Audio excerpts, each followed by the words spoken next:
Hey guys, so what we're going to address today is ankle mobility. So we're going to show you some exercises and some foam rolling to help loosen everything up and kind of get everything feeling better when you're working out, running, walking, whatever you're doing during the quarantine.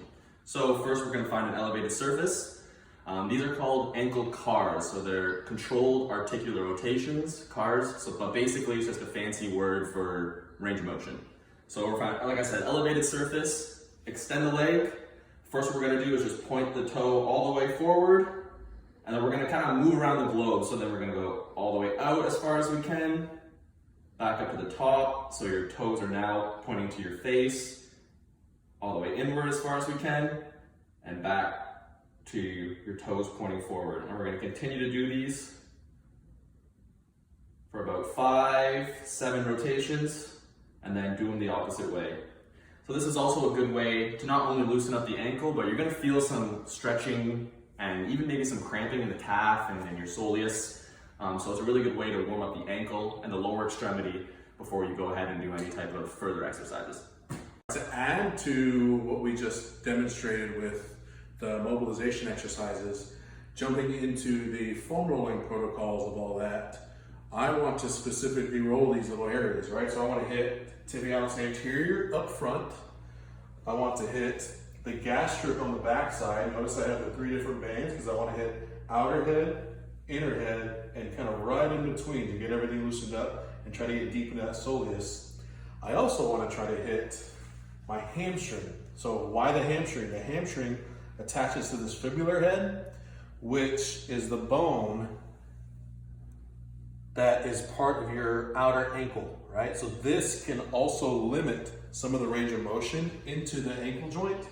So I want to make sure that I'm rolling, I'm not gonna roll there, but I'm gonna roll the muscles that are attached to that area, all right? Jumping into the tibialis anterior first. These are my tools of choice. So I'm gonna hit anteriorly. I'm gonna start on the center, right? Notice the bone, the muscles right off to the side. So I want to come into all fours and lean away from center line to work into the muscle, right? So back and forth, slow and controlled. When I find a spot that's a little more tender than others, I'm gonna flex and extend the ankle. And if I can, just make big foot circles, right? Throw the cars in there. One way and then go the other. If you can. If you can't, no big deal, all right? Going into the posterior side of the leg, right? Trying to hit everything on the back. Lay flat, legs out, one leg on top, notice. So center tape, toes are pointed up.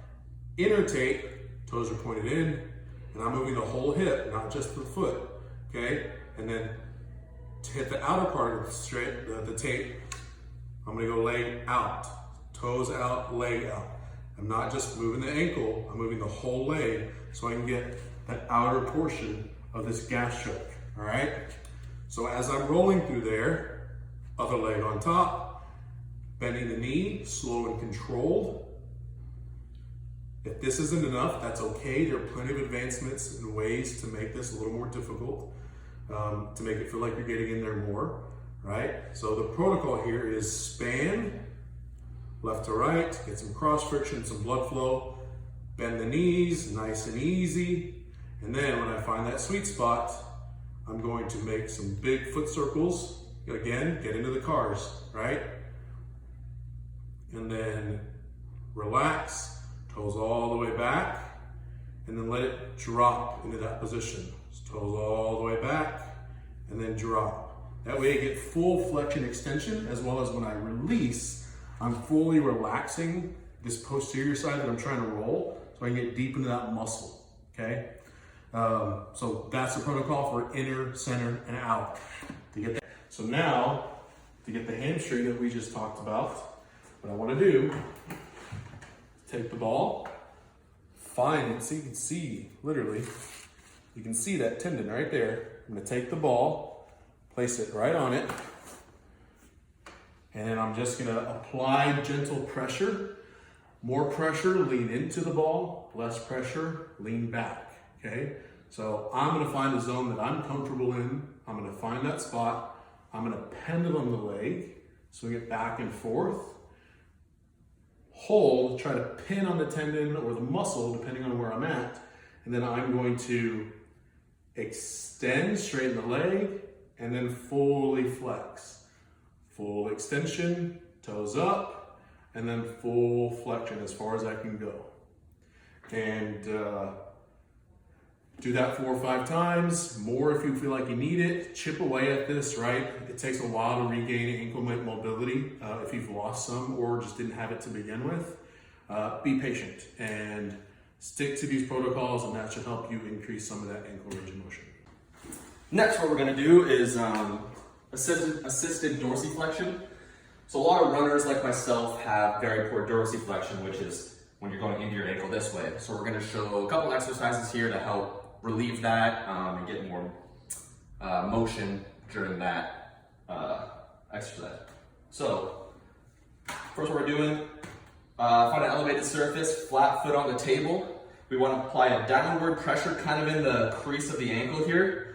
And what we're going to do, we don't want to lean excessively into it, but we're going to have a little bit of a lean, but also a bit of a squat. So you're coming down into it. So a bit of a lean and then a squat. So basically what you want your knee to do is go forward and out a little bit.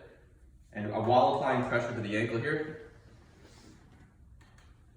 If you want to progress the dorsiflexion ankle exercise, you can get a band and tie it to either a kitchen table, a doorknob, anything that's going to be sturdy enough to support the resistance of the band.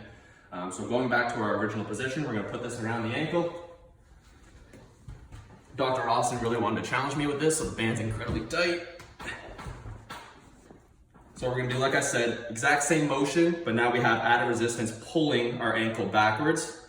Apply your downward pressure, and again, slight lean and drop into it. Lean and drop. Almost kind of like you're squatting with the back leg a bit, so once I lean, squat into it. And you're going to feel that pull on the ankle, kind of wants to rip your leg back this way, but this is a good way to loosen up this joint and get more dorsiflexion.